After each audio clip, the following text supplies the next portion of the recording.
नमस्कार, आज की बात में आपका स्वागत है। आज की रात पाकिस्तान के लिए कयामत की रात हो सकती है। प्रधानमंत्री नरेंद्र मोदी ने तीनों सेनाओं को खुली छूट दे दी है। आर्मी, एयरफोर्स और नेवी के चीफ्स को बुलाकर कह दिया है कि अब पहलगांव में आतंकवादी हमले का बदला लेने का वक्त आ गया है। सरकार की तरफ से तीनों सेनाओं को पूरी छूट है। वो टारगेट तय करें, टाइम भी तय करें, रणनीति भी तय करें और ऑपरेशन कैसे करना है, कहां करना है, यह भी तय करें। भारत की आत्मा पर हमला करने वालों को अब उनके अंजाम तक पहुंचाने का काउंटडाउन शुरू हो गया है। आज सूरज ढलने के बाद अचानक प्रधानमंत्री आवास में सरगर्मी बढ़ी। प्रधानमंत्री नरेंद्र मोदी ने रक्षा मंत्री Rajnath Singh, national security adviser Ajit Doval, chief of defence staff Anil Chauhan और उनके साथ तीनों सेनाओं के चीफ्स को बुलाया और एक क्रूशल मीटिंग की। प्रधानमंत्री आवास पर हुई इस बैठक में पाकिस्तान के खिलाफ फाइनल असॉल्ट की रणनीति पर चर्चा हुई। प्रधानमंत्री मोदी ने आर्मी, नेवी और एयरफोर्स से कहा कि भारत आतंकवाद के अड्डों को नेस्तनाबूद करेगा, यह तय है।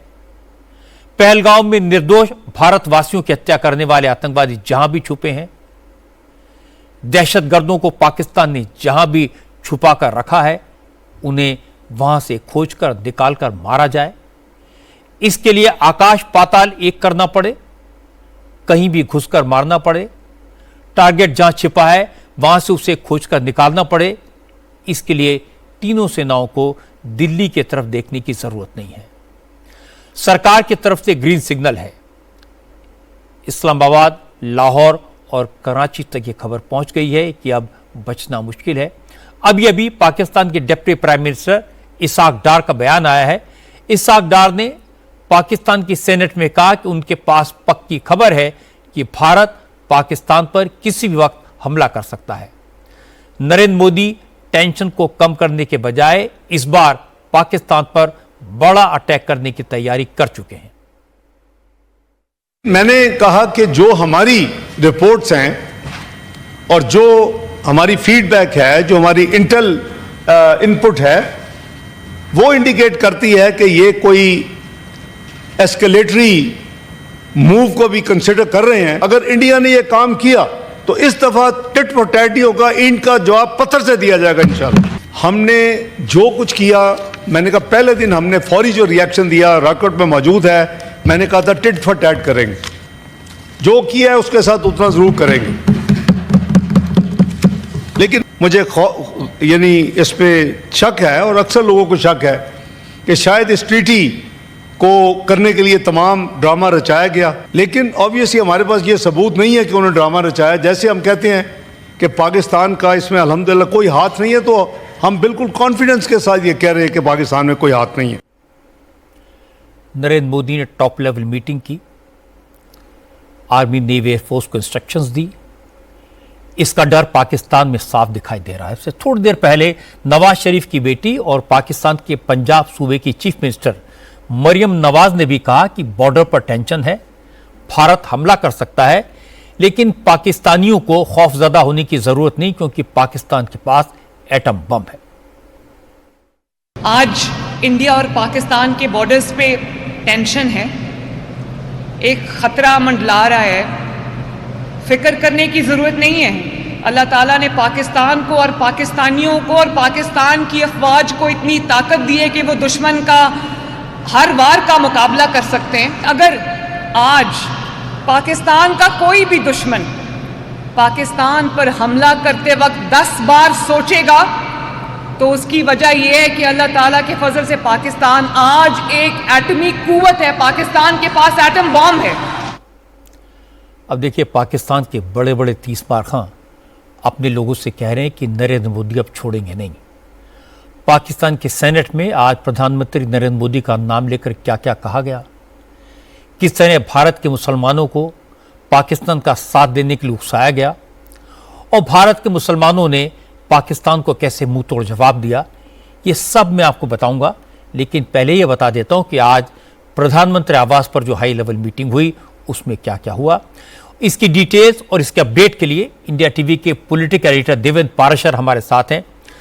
देवेंद्र, पाकिस्तान के खिलाफ मिलिट्री एक्शन होगा ये तो बिल्कुल क्लियर था, नरेंद्र मोदी पहले कह चुके थे, लेकिन आज की मीटिंग में क्या हुआ इसकी कुछ डिटेल्स आप शेयर कर सकते हैं? जी हाँ, बिल्कुल रजत जी। आज की मीटिंग में 3 प्रमुख बातें प्रधानमंत्री नरेंद्र मोदी ने, रक्षा मंत्री राजनाथ सिंह, एनएसए अजीत डोभाल और तीनों आर्मी चीफ की मौजूदगी में निर्देश देते हुए कहा। पहली बात यह कि आतंकवाद से लड़ना हमारा राष्ट्रीय संकल्प है, यानी कि ये नेशनल रेजोल्यूशन है कि कैसे आतंकवाद से हमें लड़ना है। दूसरी चीज़ जो उन्होंने कही वो ये कि उन्हें भारत के फौज और उसके पेशेवराना अंदाज पर पूरा भरोसा है, पूरा यकीन है अपने देश की फौज पे कि वो इस कार्रवाई को बहुत अच्छे तरीके से अंजाम देंगे। तीसरी चीज़ जो उन्होंने कही वो ये, और उस टर्म का उन्होंने इस्तेमाल किया कि जवाबी कार्रवाई के लिए सेना को पूरी तरह से खुली छूट दी जा रही है कि वो अपना टारगेट फिक्स करें, उन टारगेट के खिलाफ किस तरह की कार्रवाई करनी है ये वो तय करें, वो किस समय करना है वो ये तय करें। यानी कि भारत की फौज जवाबी कार्रवाई करेगी, जवाबी हमला करना है, जो करना ही करना है, लेकिन वो किस तरीके से करना है, किस टारगेट के खिलाफ करना है और किस समय करना है, इस बाबत सेना को खुली छूट दी गई है। और ऐसा पहली बार हुआ है रजत जी, जब इतनी बड़ी बैठक में देश के प्रधानमंत्री के द्वारा इस प्रकार की छूट पिछले 10-11 साल में आतंकवाद के खिलाफ सेना को दी गई हो, क्योंकि हमला इतना करारा था पहलगाम का कि जवाबी कार्रवाई उससे कई गुना ज़्यादा करारा हो, इस बात के निर्देश पीएम की तरफ से दिए गए हैं।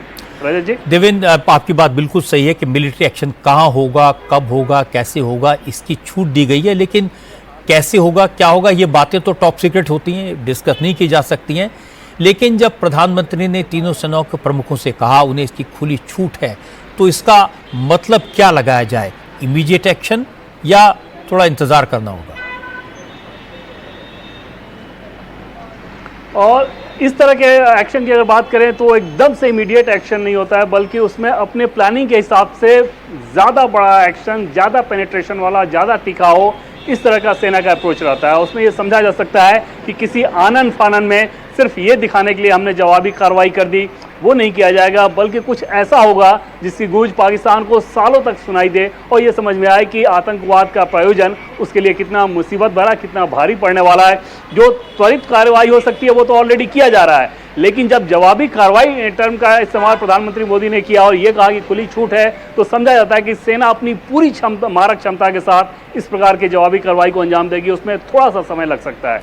रजत जी, देवेंद्र, ये सेना के प्रमुखों के साथ और बाकी अधिकारियों से जो टॉप लेवल मीटिंग हुई, उसके थोड़ी देर बाद हमने ये देखा कि मोहन भागवत प्रधानमंत्री आवास में गए, प्रधानमंत्री के साथ उनकी 1-to-1 मीटिंग हुई।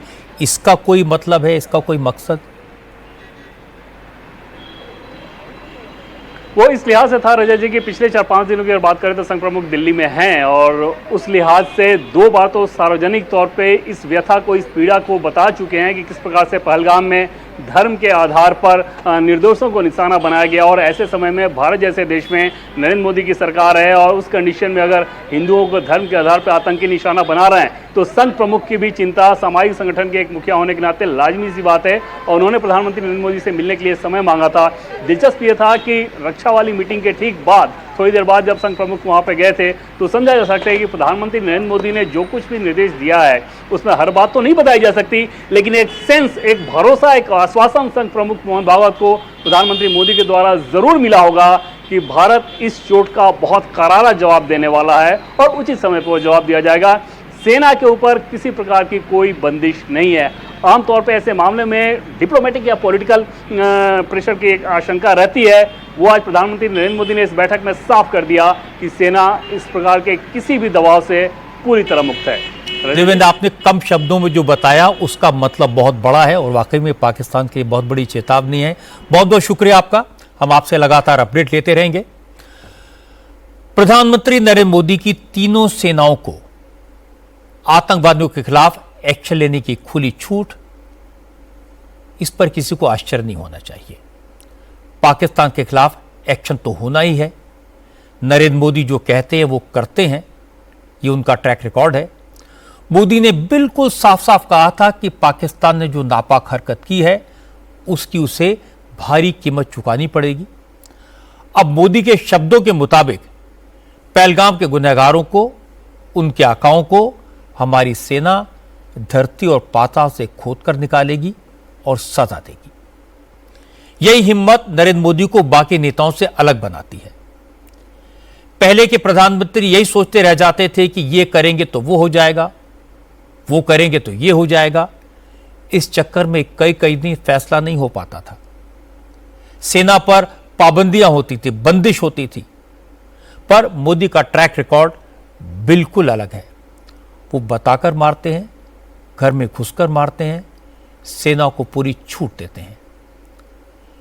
पाकिस्तान को सबूत देने का जमाना चला गया, डिप्लोमेटिक नाइसिटीज का वक्त चला गया।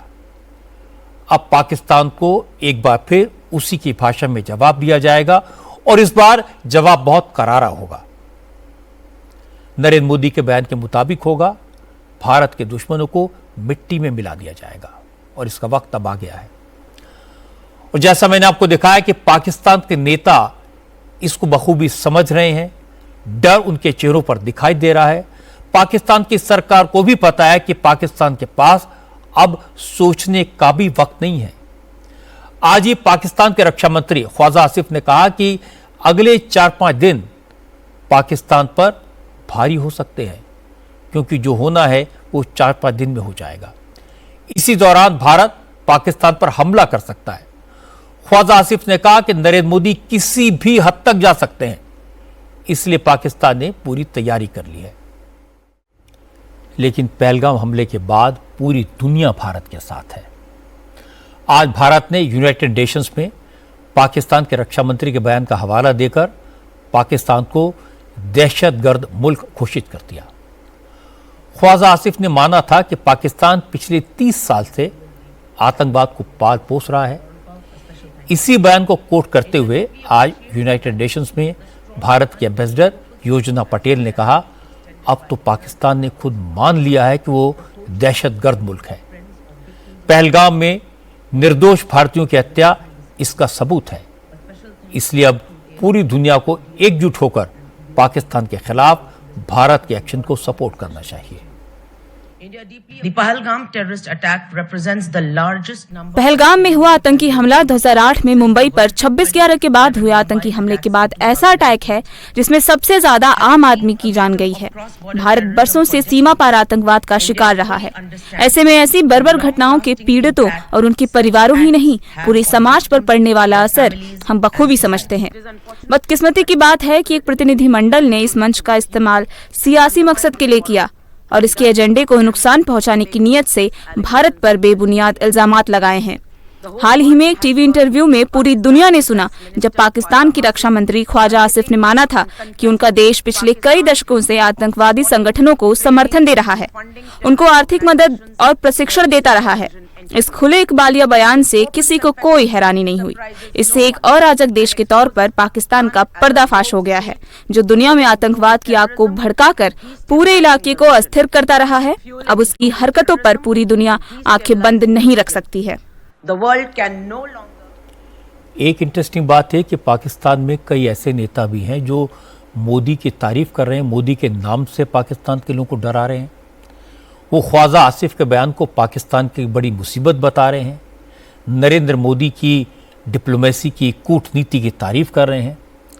आज पाकिस्तान की सेनेट में इमरान खान की पार्टी के सांसद राजा नासिर अब्बास ने कहा, जब मुल्क का डिफेंस मिनिस्टर दुनिया के सामने ये मान ले कि पाकिस्तान ने दहशतगर्दी के अड्डे खोल रखे हैं, पाकिस्तान आतंकवादियों को ट्रेनिंग दे रहा है, तो कहने को क्या बचता है।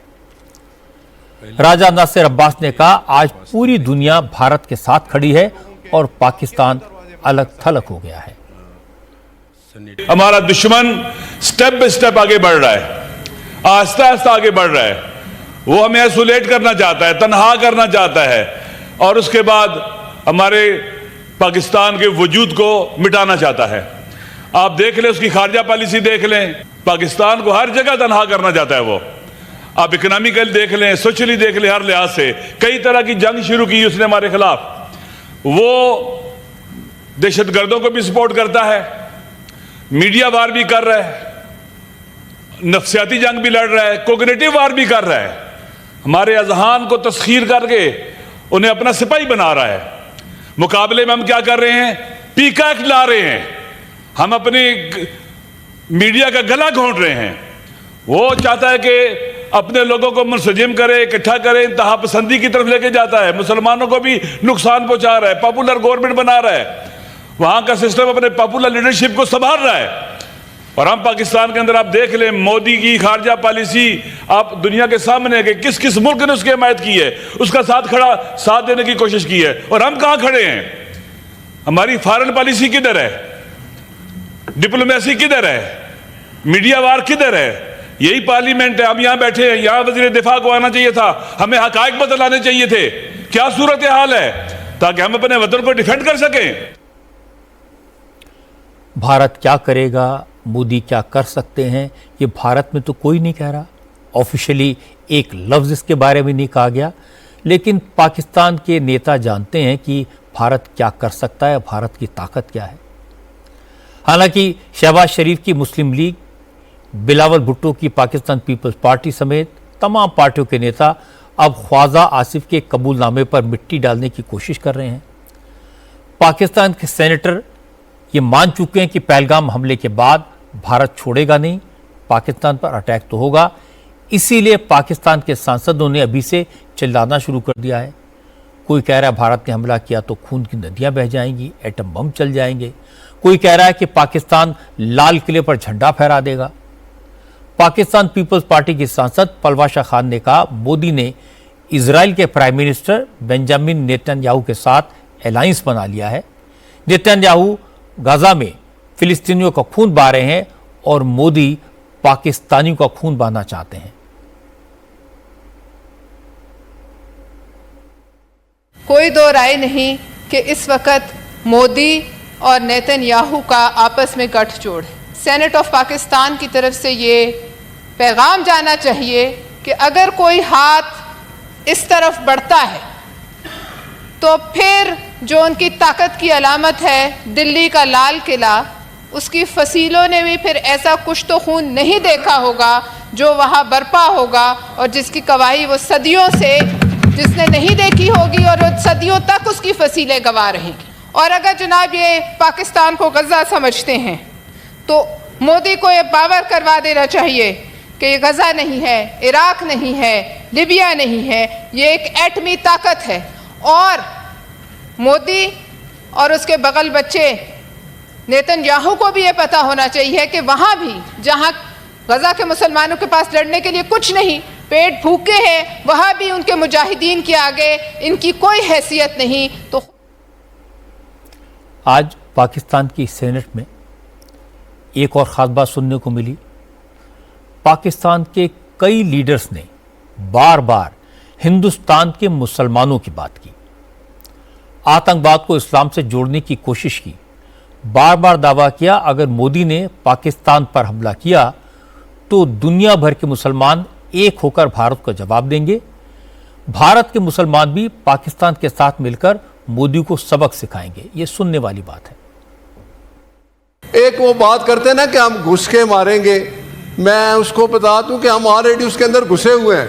मुसलमान कौम एक है, कलमा एक है। जब मुसलमान पे बात आएगी, इस्लाम पे बात आएगी तो फिर सब मैं कहता हूँ वो चाहे हिंदुस्तान में मुसलमान है चाहे किसी और जगह है, फिर वो इसके लिए इकट्ठा हो जाएगा, डरे उस दिन से। अब मैं आपको सुनाता हूँ कि भारत के लीडर्स ने क्या जवाब दिया। पाकिस्तान के नेताओं ने जब भारत के मुसलमानों का जिक्र किया तो असदुद्दीन ओवैसी ने पाकिस्तानियों को करारा जवाब दिया। ओवैसी ने कहा, हिंदुस्तान के मुसलमान पाकिस्तान को जूते की नोक पर रखते हैं। पाकिस्तान ने पहलगाम में जिस तरह हिंदुओं को चुन चुन कर मारा, उसकी सजा पाकिस्तान को मिलकर रहेगी। ओवैसी ने कहा कि नरेंद्र मोदी की सरकार पाकिस्तान के खिलाफ जो भी एक्शन लेगी, हर हिंदुस्तानी उसके साथ होगा। पाकिस्तान यही चाहता है, आईएसआई यही चाहती है, एलईटी यही चाहता है कि इस मुल्क में हिंदू और मुसलमानों में और इख्तलाफात बढ़े। मैंने आपसे कहा कि पाकिस्तान हमसे आधी सदी पीछे है, तुम कुछ नहीं बना सकते वहां पर। ना तुम दवा बना सकते, ना तुम वहां पर टायर बना सकते, और तुम बड़ी बड़ी बातें करते हो। और तुम्हारा ही वजीर दिफा कह दिया कि मगरबी ताकतों के गंदे खेल का हम हिस्सा बने। तुम उनके गंदे खेल का हिस्सा बने हो, मगर अगर तुम भारत से गंदा खेलोगे तो उसी गंदगी में तुम जिंदगी भर रहोगे। याद रखो हमारी इस बात को, भारत में जो मुसलमान हैं, हिंदू हैं, ईसाई हैं, दलित हैं, आदिवासी हैं, हम अपने सियासी इख्तलाफात है और रहेंगे, मगर ये मुल्क ना बीजेपी का है ना असदुद्दीन ओवैसी का। ये मुल्क 133 करोड़ जनता का है, और अगर कोई इस मुल्क के खिलाफ इस तरह के दहशतगर्दी करेगा तो मुल्क एक शीशा पिलाई हुई दीवार की तरह पहले भी खड़ा था और आज भी खड़ा है। तुम हमारे इत्तेहाद को तोड़ नहीं सकते। हमारे बुजुर्गों ने 47 में जिना के पैगाम को अपनी जूती पर रखकर उसको ठुकरा दिया था। तुम्हारा 2 नेशन की थियरी नाकाम साबित हुई। तुम्हारे पास गड़बड़ है, बलूचिस्तान में गड़बड़ है, तुम्हारे पास टीटीपी का मसला है, तुम उसकी तरफ देख लो, वरना याद रखो बहुत से कार्रवाई हो सकती है और होगी इंशाअल्लाह ताला। जो कार्रवाई मुनासिब समझती हमारी हुकूमत, हम उसकी तारीफ करते हैं। ये बार बार पाकिस्तान ये कहता है कि हम न्यूक्लियर बॉम्ब हमारे पास है, एटमी बॉम्ब है। याद रखिए, अगर आप किसी मुल्क के अंदर जाकर मासूम लोगों को मारेंगे तो कोई भी मुल्क खामोश नहीं बैठने वाला है, चाहे हुकूमत किसी की भी हो। मगर इस तरह से आकर हमारी भारत की सरजमीन पर हमला करना और मजहब पूछकर किसी को गोली मारना, तुम कौन से दीन की बात कर रहे हो? तुम तो खवारिज से बदतर हो, तुम तो आईसिस के जानशीन हो जो हरकत किए हैं। असदुद्दीन ओवैसी ने जो कहा वो भारत के मुसलमानों का सेंटिमेंट है। उमर अब्दुल्ला ने जम्मू कश्मीर के असेंबली में जो कहा वो कश्मीर के लोगों की भावनाओं को व्यक्त करता है। 22 अप्रैल की दुखदाई घटना के बाद जुमे के दिन श्रीनगर की जामा मस्जिद में जो 2 मिनट का मौन रखा गया, उसका मैसेज बड़ा क्लियर था।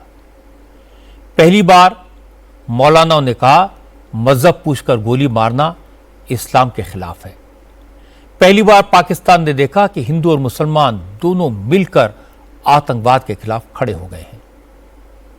दोनों पाकिस्तान को उसकी की सजा देना चाहते हैं। असदुद्दीन ओवैसी और उमर अब्दुल्ला जैसे नेताओं ने पाकिस्तान की साजिश को कामयाब नहीं होने दिया, और ये पाकिस्तान के लिए बड़ी चेतावनी है। लेकिन हैरानी की बात यह कि पाकिस्तान में कांग्रेस के नेताओं के बयान और कांग्रेस की ट्वीट की चर्चा खूब हो रही है। आज कांग्रेस ने एक बार फिर पाकिस्तान को बोलने का मौका दिया। पहलगाम के आतंकी हमले को लेकर कांग्रेस ने एक बार फिर प्रधानमंत्री नरेंद्र मोदी पर निशाना साधा। कांग्रेस पार्टी ने अपने ऑफिशियल ट्विटर हैंडल से एक पोस्टर शेयर किया, जिसमें बगैर नाम लिए मोदी की तरफ इशारा करते हुए एक स्केच बनाया गया, जिसका सिर नहीं था, हाथ पैर गायब हैं, और इसके साथ लिखा गया जिम्मेदारी के समय गायब। इंटरेस्टिंग बात यह कि जैसे ही कांग्रेस ने मोदी का यह पोस्टर जारी किया, उसे पाकिस्तान ने हाथों हाथ ले लिया। पाकिस्तान के फॉर्मर मिनिस्टर फवाद चौधरी ने फौरन इस ट्वीट को रीट्वीट किया और प्रधानमंत्री नरेंद्र मोदी के खिलाफ बेसिर पैर की बातें लिखी। जब पाकिस्तान में कांग्रेस की हरकत को भारत के खिलाफ इस्तेमाल किया गया तो बीजेपी ने कांग्रेस से सवाल पूछे। बीजेपी के नेताओं ने कहा कांग्रेस के नेता इस वक्त वही कर रहे हैं जो पाकिस्तान को सूट करता है। गौरव भाटिया ने कहा कि पाकिस्तान के अधिकारी लंदन में सर तन से जुदा का इशारा करते हैं और भारत कांग्रेस में उसी लाइन को आगे बढ़ाती है। एक ऐसा कहने को भारतीय राजनीतिक दल भी है जो राष्ट्रीय पार्टी है, जो हमारे बीच में रहता है, लेकिन अगर उसे लश्करे पाकिस्तान कांग्रेस कहा जाए तो गलत नहीं होगा। यह तस्वीर जो है यह कांग्रेस के वेरीफाइड एक्स हैंडल से की जाती है और इस तस्वीर के पोस्ट करने के बाद एक बहुत बड़ा सिग्नल शत्रु देश पाकिस्तान में दिया जाता है। चिंता मत करो, भारत के अंदर मीर जाफर, तुम्हारे समर्थक सब उपस्थित हैं। सर तन से जुदा आज लश्करे पाकिस्तान कांग्रेस की विचारधारा, आधारशिला उनका चरित्र बन गई है। चौधरी फवाद हुसैन मंत्री रहे हैं पाकिस्तान, ये कांग्रेस का एक्स का हैंडल जो है उसको टैग करके लिखते हैं आपत्तिजनक शब्द हमारे देश के लिए, भारत के लिए, प्रधानमंत्री श्री नरेंद्र मोदी जी के लिए। सर तन से जुदा उनकी विचारधारा भी है और कांग्रेस पार्टी की विचारधारा भी है। वाहवाही लूटी जा रही है पाकिस्तान में राहुल गांधी द्वारा। यह कैसा शौक है कांग्रेस पार्टी और राहुल गांधी आपका कि पाकिस्तान की वाहवाही लूटने के लिए देश से गद्दारी करेंगे, देश के खिलाफ आप पोस्ट करेंगे। Parliamentary affairs minister Kiren Rijiju ने भी कांग्रेस की इस हरकत पर सख्त आपत्ति जताई। रिजिजू ने कहा, जब हमारे प्रधानमंत्री आतंकवाद के खिलाफ लड़ाई का जोरदार नेतृत्व कर रहे हैं, तब कांग्रेस अपने देश के प्रधानमंत्री के लिए ऐसी घटिया सोच रखती है, कांग्रेस कितना गिरेगी। और इसके बाद बीजेपी के सांसद निशिकांत दुबे ने ट्विटर पर कांग्रेस पर हमला किया। निशिकांत दुबे ने कांग्रेस के पोस्टर के साथ एक और इसी तरह का पोस्टर लगाया जिसमें भगवान शिव की टूटी हुई मूर्ति दिख रही है और लिखा है गजवाए हिंद। इस पोस्ट में निशिकांत दुबे ने लिखा कि कांग्रेस वर्षों से माननीय प्रधानमंत्री मोदी जी का सर तन से जुदा करवाना चाहती है। अब कांग्रेस ये बताए कि आतंकी संगठन गजवाए हिंद के साथ उसका क्या संबंध है। क्या दोनों के ट्वीट एक ही आदमी कर रहा है? लेकिन बड़ी बात यह कि कांग्रेस अपने स्टैंड पर कायम है। कांग्रेस के नेता इस ट्वीट को सही ठहरा रहे हैं। आज राष्ट्रीय दलवी ने कहा, पहलगाम में जो हुआ उसके लिए नरेंद्र मोदी की सरकार जिम्मेदार है। पहलगाम हमले के बाद न मोदी का कोई बयान आया, न मोदी सर्वदलीय मीटिंग में आए और न सरकार ने पाकिस्तान के खिलाफ कोई एक्शन लिया। इसलिए सवाल तो पूछे जाएंगे। देश के 150 करोड़ लोगों के आंखों में आंसू हैं कि ऐसा वाकया कैसे हो गया है। तो इसके लिए निश्चित तौर से भारत सरकार जिम्मेदार है। जो ऑल पार्टीज मीटिंग बुलाई गई उसमें प्रधानमंत्री मौजूद नहीं। इतने अहम ओकेजन्स पे अगर प्रधानमंत्री मौजूद नहीं होंगे तो सवाल तो उठेंगे। आप कदम तो उठाइए। आप आज तक यही नहीं पता कि आप क्या कदम उठा रहे हैं। आपको जंग करनी है, आप जंग कीजिए। आप ये भी नहीं मालूम कि आप क्या करेंगे।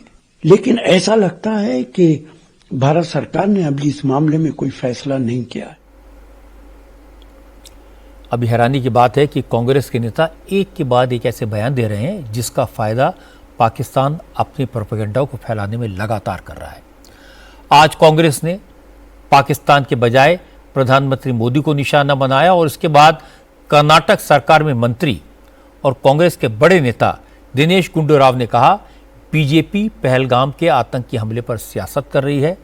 अब नरेंद्र मोदी इसका फायदा बिहार के असेंबली इलेक्शन में उठाएंगे।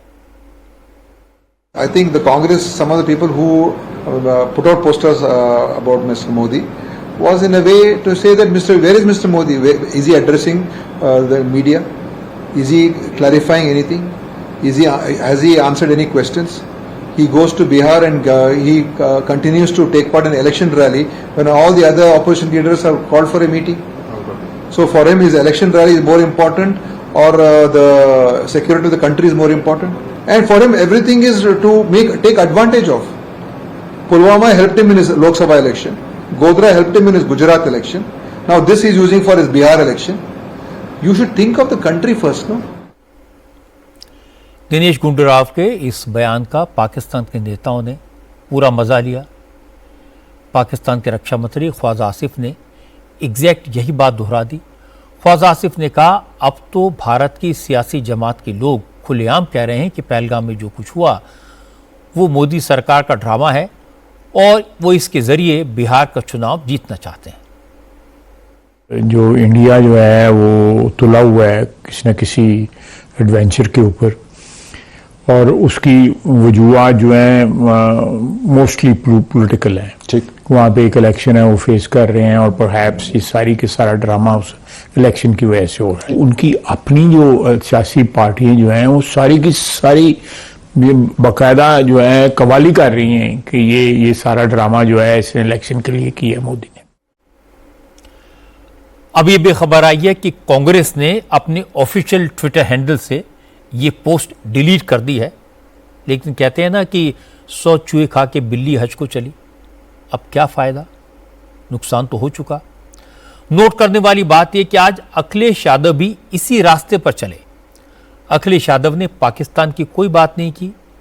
मोदी सरकार से पूछा, पहलगाम में इतनी बड़ी संख्या में टूरिस्ट जा रहे थे तो उनकी सुरक्षा के लिए वहां इंतजाम क्यों नहीं किए गए? इतने सेंसिटिव इलाके में आतंकवादी कैसे घुस गए?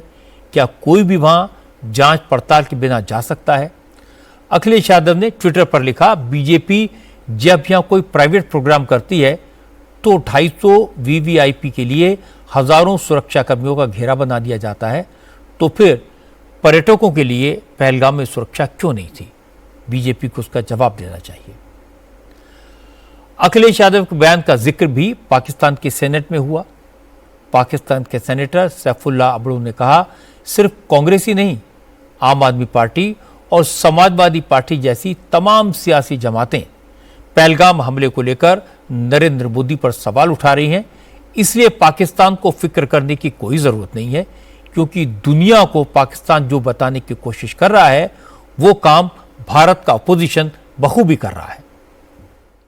उसकी पूरी इंडिया की जो अपोजिशन है वो भी उसकी मजम्मत कर रही है। अभी आप जाएं, जो जैसे दिल्ली के सीएम ने उसकी मजम्मत की है, दिल्ली में आम आदमी पार्टी के जो लोग हैं उन्होंने उसकी मजम्मत की है, उत्तर प्रदेश में आप जाएं समाजवादी पार्टी ने उसकी मजम्मत की है। किसी ने भी मोदी को इतनी सपोर्ट नहीं दी, उसको कहा है कि ये तुम्हारा वाकया है, तुम पहले ही मुसलमानों के खिलाफ हो, अभी तुम्हें जो है अपने के लिए कोई ना कोई कवर चाहिए। तो हमें इस चीज को उसी तनाजुर में लेना चाहिए।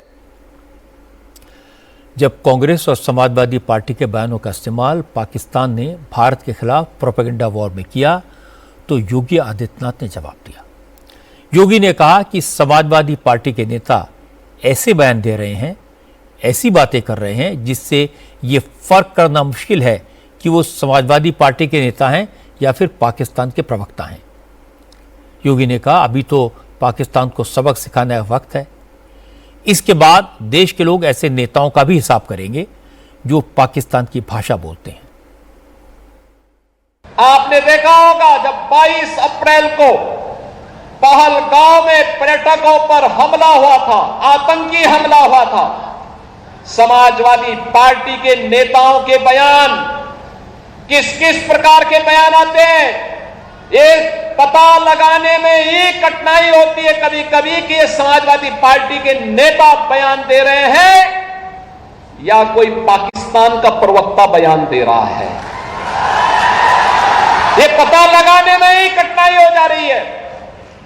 आपने कल समाजवादी पार्टी के एक पदाधिकारी का मुंबई में दिया गया बयान देखा होगा।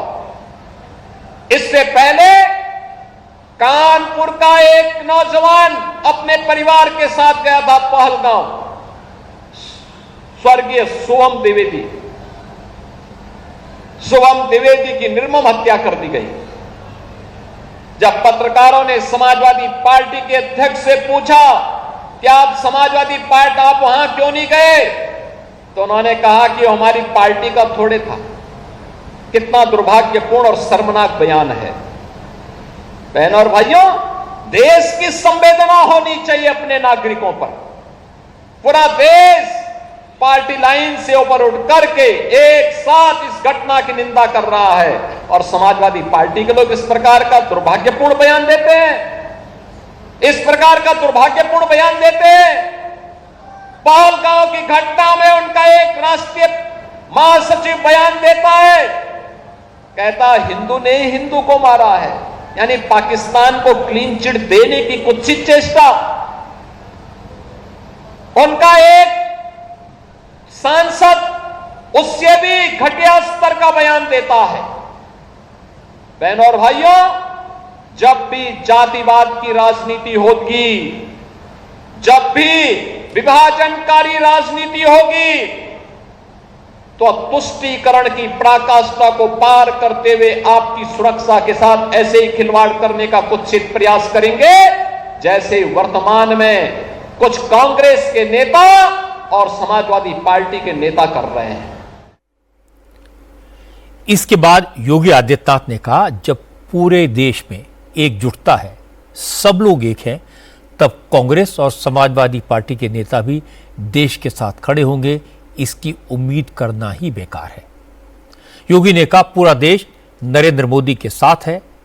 हर हिंदुस्तानी का भरोसा है कि मोदी पाकिस्तान को ऐसा सबक सिखाएंगे कि पाकिस्तान की 7 पुश्तें याद रखेंगी।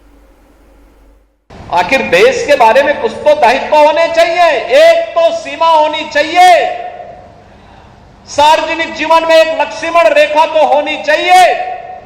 जब राजनीतिक पूर्वाग्रहों से ऊपर उठ करके हम देश के बारे में सोचें, समाज के बारे में सोचें, लेकिन उस संकुचित सोच के साथ कार्य करने वाले लोगों से उम्मीद नहीं की जा सकती। हमें एक स्वर से निंदा करनी चाहिए। आतंकवाद के खिलाफ देश की लड़ाई प्रधानमंत्री मोदी जी के नेतृत्व में 144 करोड़ के भारत को एक स्वर से लड़ना चाहिए। एक स्वर से प्रधानमंत्री मोदी जी के नेतृत्व में आतंकवाद का नेस्तनाबूद करने के संकल्प के साथ आगे बढ़ना चाहिए। ये संकल्प के साथ अगर हम आगे बढ़ेंगे तो जैसे 10 वर्ष में आपने देश से आतंकवाद को, नक्सलवाद को, उग्रवाद को समाप्त होते हुए देखा होगा, ऐसे ही जो थोड़े तत्व अब सिर उठाने का प्रयास कर रहे हैं, इनके भी जहन्नुम में जाने के दिन बहुत शीघ्र सामने दिखाई देंगे। ये बात सही है कि पाकिस्तान स्पॉन्सर्ड आतंकवाद के खिलाफ पूरे देश को एकजुट होना ही चाहिए। और जब राहुल गांधी और मल्लिकार्जुन खड़गे ने ऑल पार्टी मीटिंग में कहा था कि सरकार पाकिस्तान के खिलाफ एक्शन ले, कांग्रेस पूरी तरह साथ है, तो यही उम्मीद पुख्ता भी हुई थी। सबने कांग्रेस के स्टैंड की तारीफ की थी। फिर सिद्धारमैया, पंडित टीदार जैसे नेताओं ने और बाद में रॉबर्ट वाड्रा जैसे परिवार के मेंबर्स ने जो बयान दिए, जिस अंदाज में पाकिस्तान की हिमायत की, तो हैरत हुई। कांग्रेस से पूछा गया, ये डबल स्टैंडर्ड क्यों? फिर कांग्रेस का ऑफिशियल बयान आया कि ये पार्टी लाइन नहीं है। जो राहुल और खड़गे ने कहा वही कांग्रेस की नीति है, वही लाइन है। पर आज कांग्रेस ने पोस्टर जारी कर दिया, उसने किए कराए पर पानी फेर दिया। बीजेपी ने सवाल उठाए तो कांग्रेस ने कहा, हमने कब कहा कि पोस्टर में जिसे गायब कहा गया वो मोदी जी के लिए है। पर उसी सांस में कांग्रेस के ऑफिशियल प्रवक्ताओं की बात मैंने सुनी है। वो कह रहे थे कि Modi ji all party meeting से गायब क्यों थे, मोदी दिल्ली से गायब होकर बिहार में क्यों चले गए। ये डबल स्पीक नहीं तो और क्या है, कि छल कपट नहीं तो और क्या है। कहना कुछ और करना कुछ। कांग्रेस के नेताओं को यह समझना चाहिए ऐसी बातों से पाकिस्तान कितने मजे लेता है। आज फिर पाकिस्तान ने अब से थोड़ी देर पहले इनका इस्तेमाल किया है और थोड़ी देर पहले एक बार फिर कांग्रेस ने इस पोस्टर को विड्रॉ किया है। देश के बेकसूर नागरिकों का, उनकी हत्याओं पर पूरा देश नाराज है, सब एक साथ हैं।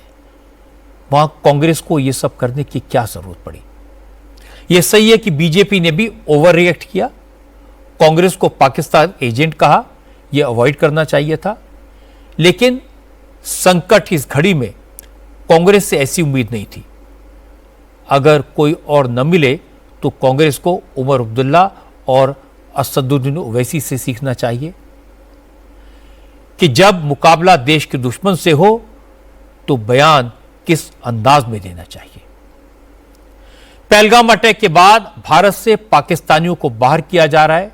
शॉर्ट टर्म वीजा पर भारत आए पाकिस्तानियों के लिए वापसी का आज आखिरी दिन था। आज अटारी बॉर्डर से 1000 से ज्यादा पाकिस्तानी वापस लौट गए। इसके साथ साथ अब बांग्लादेशी घुसपैठियों के खिलाफ भी ऑल आउट एक्शन शुरू हो गया है। अहमदाबाद में बांग्लादेशियों के खिलाफ एक्शन शुरू हुआ। अहमदाबाद के चंडोला तालाब के आसपास बांग्लादेशी घुसपैठियों ने कच्ची कॉलोनी बसा ली थी। आज 2000 से ज्यादा कच्चे पक्के मकानों पर बुलडोजर चला दिया गया। अहमदाबाद पुलिस के मुताबिक इस इलाके में रहने वाले लोगों के नाम चोरी, डकैती और ह्यूमन ट्रैफिकिंग जैसे क्राइम्स में आ रहे थे। अब जांच हुई तो ज्यादातर क्रिमिनल बांग्लादेशी घुसपैठिए निकले। इसके बाद पूरी जांच की गई, करीब 800 अवैध बांग्लादेशी पकड़े गए और फिर पूरी तैयारी के साथ इस अवैध बस्ती पर बुलडोजर चलाया गया। हमारे संवाददाता निर्णय कपूर ने बताया कि लल्ला बिहारी नाम के एक शख्स ने इस इलाके में कई अवैध बांग्लादेशियों को बसाया था और यहां पर अपना फार्म हाउस भी बनाया था, लेकिन आज इस डिमोलिशन ड्राइव में उसका फार्म हाउस भी गिरा दिया गया और इसके साथ साथ इस इलाके में जो इलीगल स्ट्रक्चर बनाए गए थे उन्हें भी गिरा दिया गया। अहमदाबाद में शुरू हुआ है अब तक का सबसे बड़ा डिमोलिशन ड्राइव। और आपको बता दें कि जो सबसे नोटोरियस एरिया है अहमदाबाद का, चंदोला तालाब का, आप देखिए बीच तालाब में इस प्रकार से जो ये इलीगल कंस्ट्रक्शन पिछले कई सालों में यहाँ पे खड़ा हो गया था, आज आप देखिए कॉरपोरेशन के जो बुलडोज़र्स हैं वो अब उस पर चल रहे हैं और एक एक करके ये तमाम जो यहाँ पे इलीगल स्ट्रक्चर खड़े हो गए थे उनको तोड़ने की कार्रवाई यहाँ पे अभी चल रही है।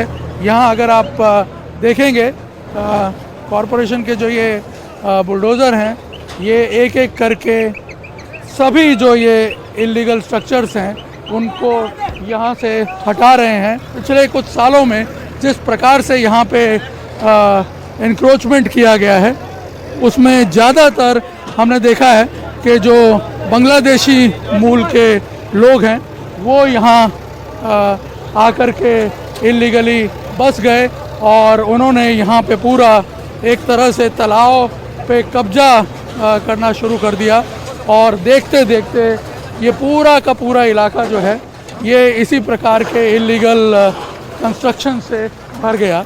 और यहाँ आप देखिए कि सालों की मशक्क़त के बाद अब जाकर के कॉरपोरेशन की तरफ से ये ड्राइव की गई है। आज अहमदाबाद के इस इलाके में जब बुलडोजर पहुंचा तो कुछ लोगों ने हाई कोर्ट में अपील की, लेकिन कोर्ट ने राहत देने से इनकार कर दिया, उसे रिजेक्ट कर दिया।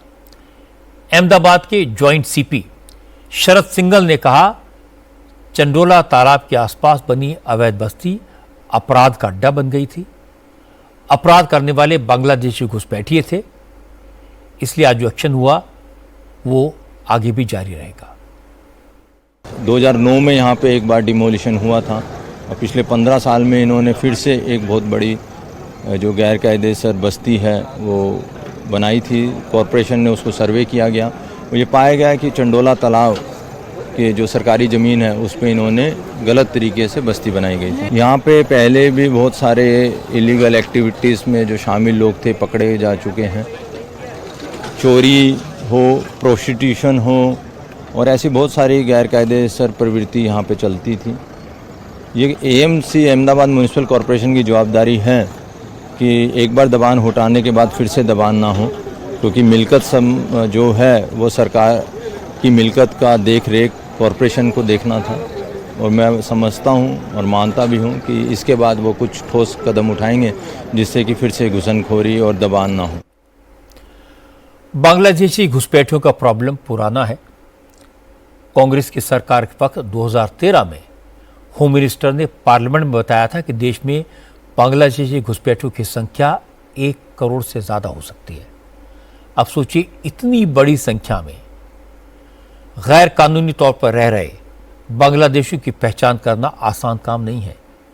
इसलिए अहमदाबाद में जो एक्शन शुरू हुआ है वो जारी रहना चाहिए और ये ड्राइव तो पूरे देश में चलनी चाहिए। जो भी लोग गैर कानूनी तरीके से यहाँ रह रहे हैं उन्हें वापस भेजा ही जाना चाहिए। आज कनाडा से बड़ी खबर आई है। कनाडा के चुनाव में खालिस्तानियों की अब तक की सबसे बुरी हार हुई है। अब तक कनाडा में खालिस्तानियों की न्यू डेमोक्रेटिक पार्टी को नेशनल पार्टी का दर्जा हासिल था, लेकिन इस बार इस पार्टी का पूरी तरह सफाया हो गया। नेशनल पार्टी का दर्जा हासिल करने के लिए किसी पार्टी को 24 सीटें मिलना लाजमी है, लेकिन खालिस्तानियों की न्यू डेमोक्रेटिक पार्टी सिर्फ 6 सीटों पर सिमट गई। खालिस्तानियों ने आतंकवादियों के साथ मिलकर जिस तरह मंदिरों पर हमले किए, गुरुद्वारों को निशाना बनाया, उससे कनाडा के लोग खासे नाराज थे और चुनाव में खालिस्तानियों को इसका खामियाजा भुगतना पड़ा। कनाडा में खालिस्तानियों के सबसे बड़े नेता जगमीत सिंह खुद अपनी सीट से चुनाव हार गए। कनाडा में लिबरल पार्टी लगातार चौथी बार चुनाव जीतकर सरकार बनाएगी। Liberal party former prime minister Justin Trudeau की पार्टी है, जिन्होंने 3 महीने पहले प्रधानमंत्री के पद से इस्तीफा दे दिया था और ट्रूडो की जगह लिबरल पार्टी के लीडर चुने गए मार्क कार्नी एक बार फिर प्रधानमंत्री बनेंगे। हालांकि कनाडा के 343 मेंबर वाले हाउस ऑफ कॉमन्स में लिबरल पार्टी ने 168 सीटें हासिल की हैं, जो मेजॉरिटी के लिए जरूरी 172 सीटों से कम है। यानी लिबरल पार्टी इस बार भी माइनॉरिटी गवर्नमेंट बनाएगी। मार्क कार्नी भारत के साथ अच्छे संबंधों के हिमायती रहे हैं। जस्टिन ट्रूडो के दौर में भारत और कनाडा के रिश्ते काफी खराब हो गए थे। अब उम्मीद करनी चाहिए कि प्रधानमंत्री बनने के बाद भारत और कनाडा के रिश्ते बेहतर होंगे। प्रधानमंत्री नरेंद्र मोदी ने मार्क कार्नी को चुनाव जीतने पर मुबारकबाद दी।